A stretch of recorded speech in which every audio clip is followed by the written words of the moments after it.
Morning everyone. That's me on my way to Glen Doll again. So I was there last week doing the Scotty. This week it's quite an unusual walk. People that walk here quite often probably know the walk, but very few people do this particular walk. I'm going to start at the car park in Glen Doll. I'm going to pick up a Land Rover track that brings us up to a path that goes up to Capel Mounth, and then from Capel Mounth, about a kilometre or so along, we'll take a left and head for Dog Hillock. And that's pretty much, there's no path at all there, you just take a bearing and head for Dog Hillock. So once we're at Dog Hillock, we're going to follow the edge down to it's a gorge, and inside the gorge is a small lock and a small log. It's called the Gourock, so we're going to head down there. It's quite interesting.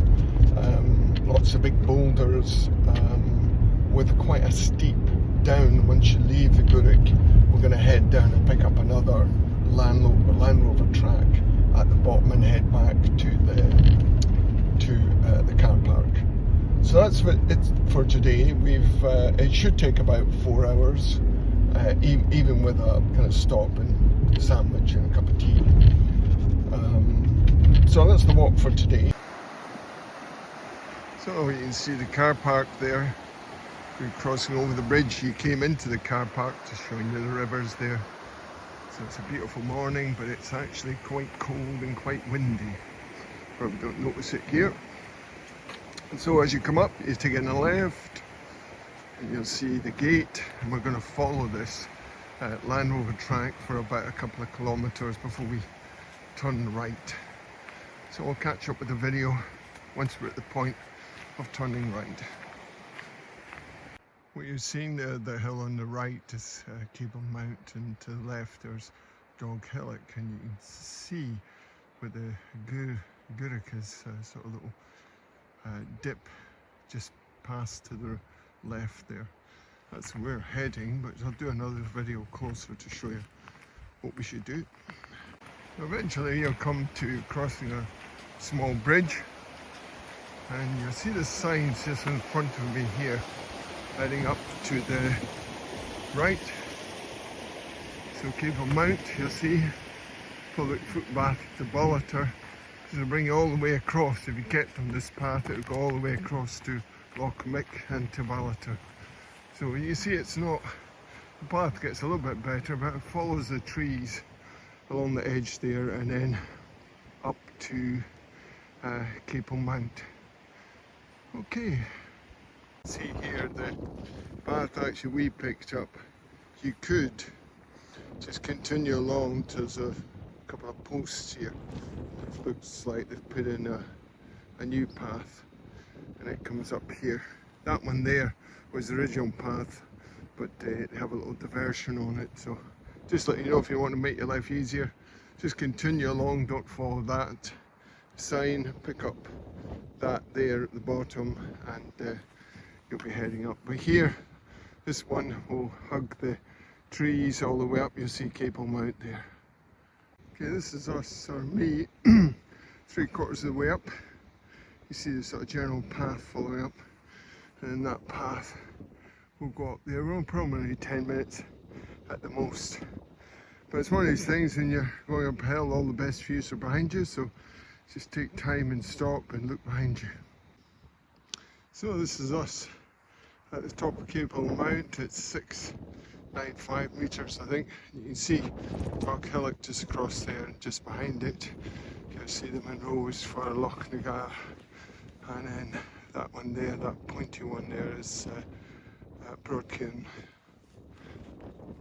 This is the sort of Land Rover track that continues all the way to Loch Mick, and then actually what we have is just about a kilometre along there to the right is Gallows Hillock, which seems a bit ominous.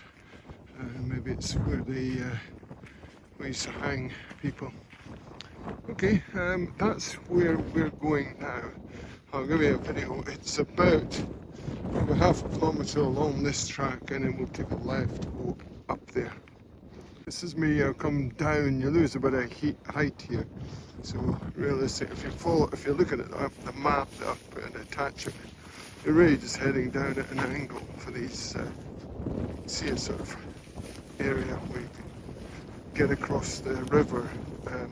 Don't try to cross it earlier, it's quite steep at the sides.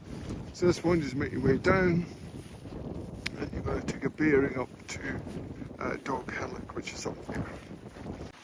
As you come down the bottom, like I said, you lose quite a lot of your height, which isn't too bad though. You'll see it's quite a small river down there. There's this sort of mound, you go down off the end of that and then cross over, but I'm just going to head down to the left. I'm just going to work my way up to Dog Hillock. I thought I'd add a little bit, I'm still heading up, and sticks make a massive difference when you're off the track onto just rough ground. But there are multiple benefits of sticks, and just generally helping with your knees up and down hills. The fact that you've got your arms on, your hands on the sticks does take some weight off your knees, so that does help long term. Also, using them to drive yourself up hills gives you that almost 4 points of contact, 4 points of drive. So it's good for stability, but also for fitness, because in a sense you're giving yourself not just your legs, but you're giving your upper body a workout as well. So multiple benefits I'd certainly recommend. They're not just for old folk like me. I started using them probably 22 years ago, and I see the benefits now. Okay, I thought I'd pass that bit of knowledge on to you. Now we're going to head up to Dog Hillock. That's that path across there really is just a small pile of stones, nothing exciting.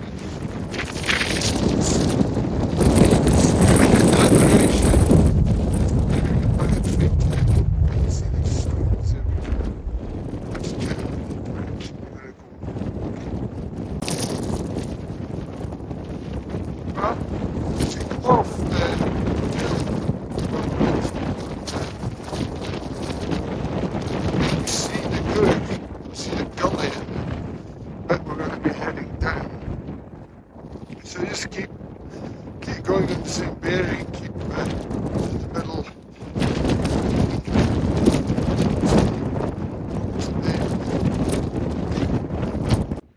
So working way down off Dog Hillock there, what you want to be able to keep an eye out for is, this is the Gourock. You can see Dog Hillock up there, and thing you see is this big lump of stone as you come down. So realistically, that's the lock-in.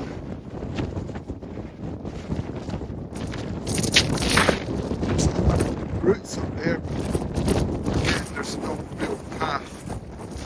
So we're going to head down there and off over the end of that back down to a landing track.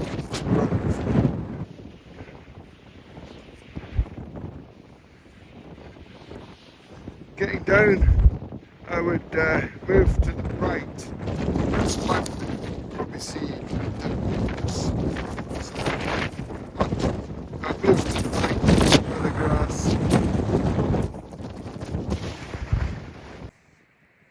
So, see that lump of rock on top, so it's a bit precarious that. This is a different view of it. So that was Dog Hillock up there where it came from. That's that big stone which will eventually break and put on top. This is a little lock-in, just at the bottom of the Gourock. See where we've come from up there. been here in the winter actually, and it's quite beautiful. A sunny day with the snow. And in summer, it's nice somewhere to stick your feet in and come down. So we're heading to the left of that and over the edge. Saying bye to the Gourock. When you come off the end here, this is where we're heading down, which becomes quite steep. So generally I would recommend having sticks for going down here. It can be definitely slippy. This area is called Broom Craig. We're heading down, but I'll show you a point of interest. This is called the Strone. See up there? You do quite a steep up here. It allows you to go all the way up at the top to Broadland. It's a really good walk actually. It's a difficult walk. There's no path at all, so it does make it slightly more difficult. So I just thought I'd show that to you. It's coming down. You can see it there's a rough path there on the way down, but generally we're going to work our way slightly to the left here now. So this is me about, I would say about 3/4 of the way down, something like that. You can see down there, you can see the bridge probably, and the path that we're going to pick up to head back to the car park. I'm up here on my own, but I do leave details of my route, a start time, an end time, and then a time that someone should be phoning the police. So I normally leave all of that with 2 people. It's always best. But also make sure they know what to do.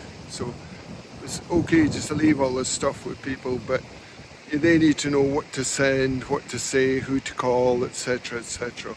I normally just say, look, if I'm not my time where there is a problem, if I have contacted you, there is a problem, then give me a call.